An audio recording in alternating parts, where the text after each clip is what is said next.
First, I think we need to understand the applications of IoT or blockchain with respect to the atmosphere and PSU. So, IoT, the applications are many. I mean, it could be as simple as controlling the lights in your building, controlling the lights in your conference rooms.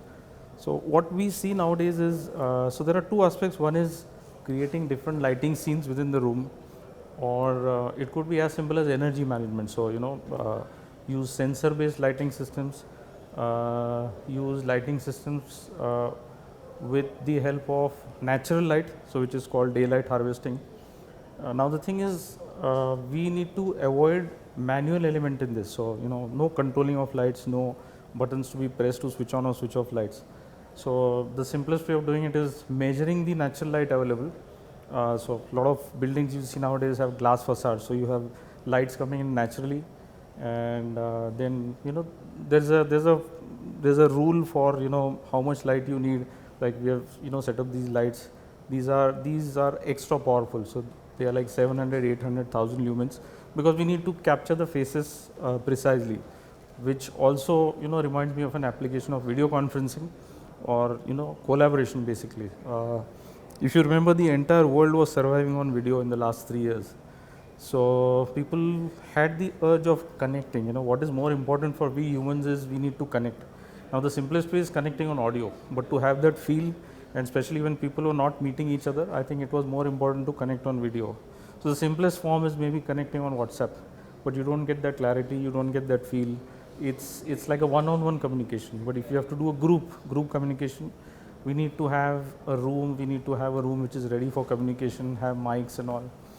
So all of these today have come to a point where people like automations. No one likes to go and press buttons and all. So automation has become very important. We have voice active systems available now. So I was talking about the lighting controls. All of these happen at the back end. There's no manual element. There's a lux meter which keeps sensing the lights. Okay, so during the day, especially in Delhi, you have daylight till about 7:30. So perhaps you need less light, less ambient light within the room, and that helps you in conserving a lot of energy. Of course, there's a different argument to that if you have glass facade, your AC load is going up because the temperatures in Delhi are 40 plus all throughout. But still, there is some energy saving because of. But in Delhi, especially, there is an advantage because in winters, the normal temperatures don't go above 20. So the thing is, you have a saving on the AC anyways. What I'm trying to say is, with this automation, your lighting system works in a manner where you achieve what you want. So in an office, let's say if we take a case study of a PSU, 10,000 people are working in the building, maybe scattered across 10 or 12 floors. Most of them are likely to move around. All 10,000 may not be at the building at any given day. So the thing is, as and when people move out from their seats, the lights switch off automatically, which means that is helping you save that energy. For one person, you may save maybe a watt of energy in a day, but if there are so many people moving around, maybe during lunch hours people get out of their seats, so you can switch off the AC, switch off the lights automatically. There's no manual element. So IoT and AI is helping you to kind of design these systems. These are customized because every PSU may not be the same. The count in every PSU may not be the same. The applications could be different. Parking, boom barriers, these are another examples of AI. So nowadays, even if you walk into a mall today, you get to know how many parkings are available. That is also because there is some AI enabled system installed at the back end. So you have sensors on the top, so it indicates that okay, there's a car parked here. When you walk into the mall also, you get to see okay, this is green, this is red. So green are the open parking spots available. This is again an AI based example. So similarly, it can be used in a PSU setup also very efficiently. Also, there are these video cameras installed nowadays. So having a camera is okay, but when you use a camera, you would want to zoom on a person. You may want to pan the view. If there are 10 people sitting in the room, you may want to see all 10, or you may want to show all 10 to the far end. Now these systems are based on some AI based logic. So if I'm getting today, so and I'm glad that PSUs have started adopting that. So if I get into a big conference room, there are 10 people speaking, not all at a time, but one at a time. But the far end should have a feel that I'm talking to them with an eye-to-eye contact, and that's very important. IoT and AI based logics are helping them to kind of give that eye-to-eye experience. So what happens is, the camera would give you a full view of the room, but the moment, let's say, you start speaking, the camera zooms onto you automatically, because it has that voice based logic built into it. So as and when the others speak, the camera will move on to them, zoom onto them. So the far end will have a perception that, okay, this person is looking into my eyes. And that's what we do for video conferencing, because it's not for the hardware. People don't pay for the hardware, but they pay for the experience. Why do people do video calling? Because it's a substitute for in-person meetings, which the entire world did for 2 years during the lockdown. So I feel these AI based architectures are helping a lot many applications in the corporate and the PSU setups. And like I said, a lot of them are being adopted. So collaboration, I see a lot of spend, and allow me to say this, PSUs, the decision making could be a bit slower compared to a normal setup. But once they do, they just follow it, they replicate it to all the regions. So initially you might feel, okay, this is happening for, why am I spending so much time? But what you are doing is, they'll say, okay, this is working well here, do it all over India. So we should think big. We should not look at one specific case.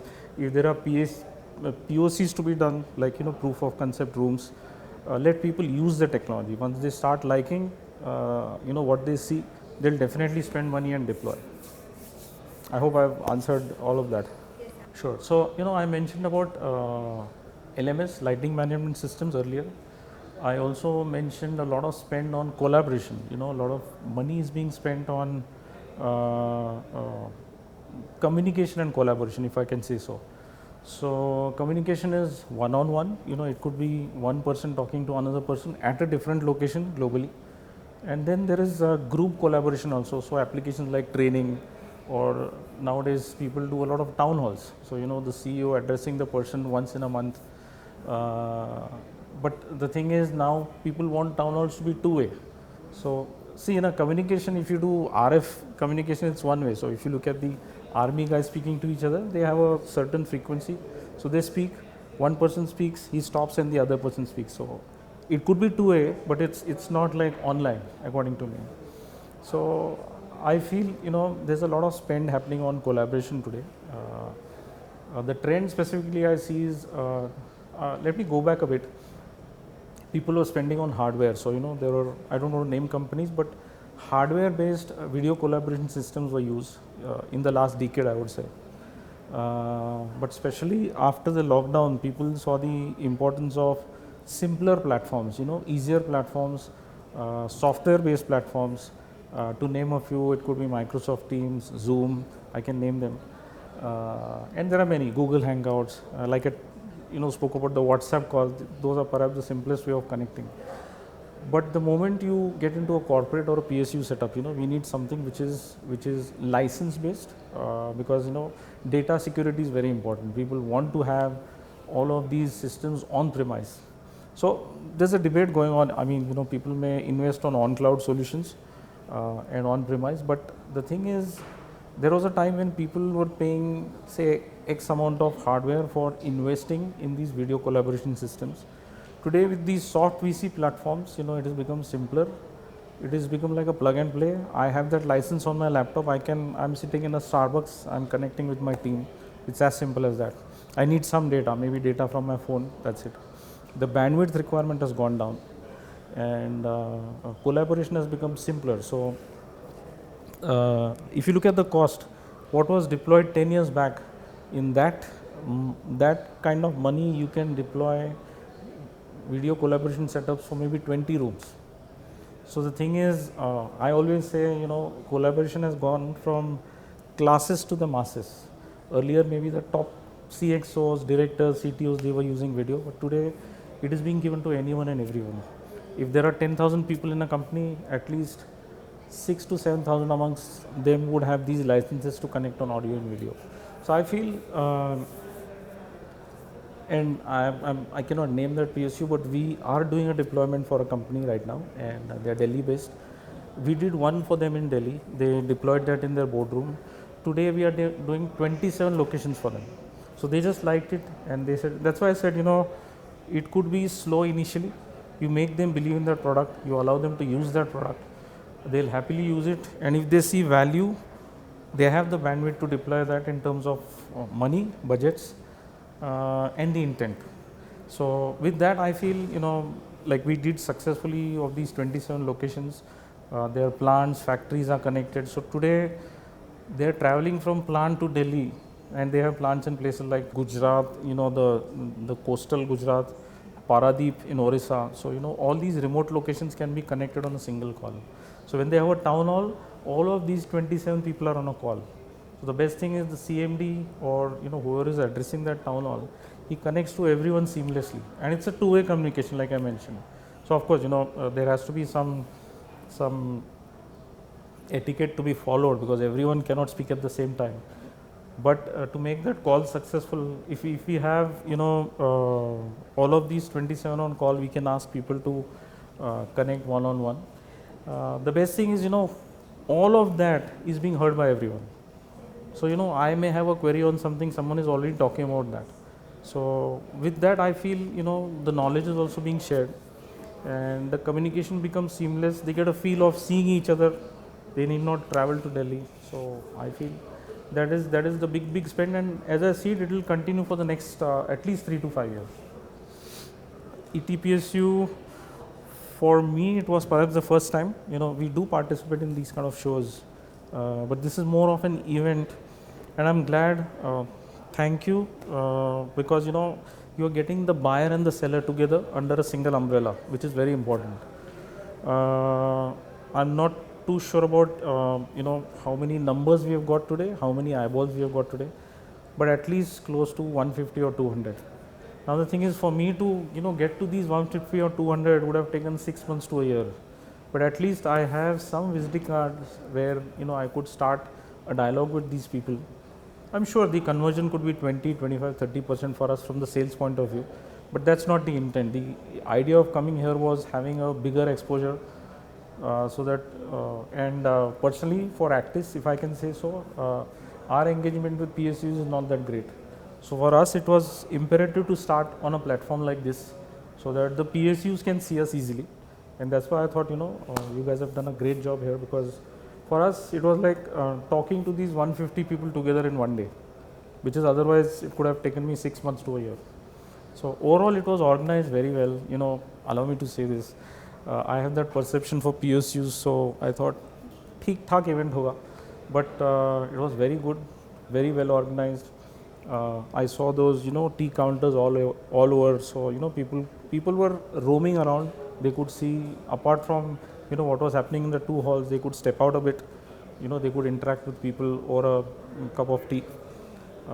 The adrak wali chai was excellent, to say the least. So overall, it was a very good experience. If you do something like this in some other region, we are game for it.